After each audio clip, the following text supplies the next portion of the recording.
madaxweynaha Somaliland Mudane Muuse Biixi Cabdi ayaa wararka soo ifaxaya waxay sheegayaan inuu aqbali doono go'aanka ergada ganacsatada soo saaray kuna xalinayeen khilaafka u dhaxeeya mucaaradka iyo xukuumadda ee ku saabsan qaabka doorashooyinka u soo kala horeynaya xogaha soo baxaya ee aan weli la xaqiijin ayaa iftiiminaya in ergadii ganacsatada ahayd dalalka beesha caalamka ee Somaliland ka taageera dimuqraadiyiinta iyo arrimaha doorashooyinka iyo haldoor kaleba ay ku adkaysanayaan in madaxweynuhu qaato go'aankaasi ay soo jeediyeen ergadaasi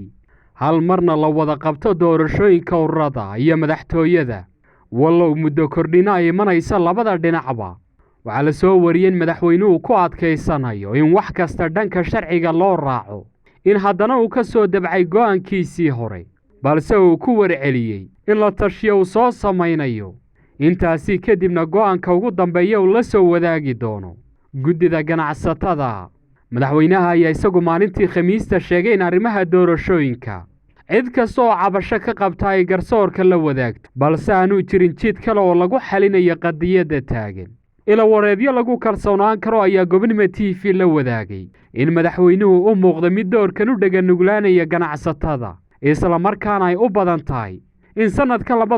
2023 hal mar la wada qabto doorashooyinka madaxtooyada iyo tan ururada siyaasadda wallow doorashada madaxtooyadan ay wada galayaan saddexda xisbi qaran ee hadda jira lama garanayo goorta madaxweynuhu go'aankaasi ugu dambeeya ku dhawaaqi doono iyadoo bulshaduna si weyn ugu dhegtaagayso waxa uu ka odhan doono talooyinka ergadu ku dhexdhexaadinaysa dhinacyada isdiidan mucaaridka Somaliland ee waddan iyo ucid ayaa iyaguna dhankooda hore u sheegay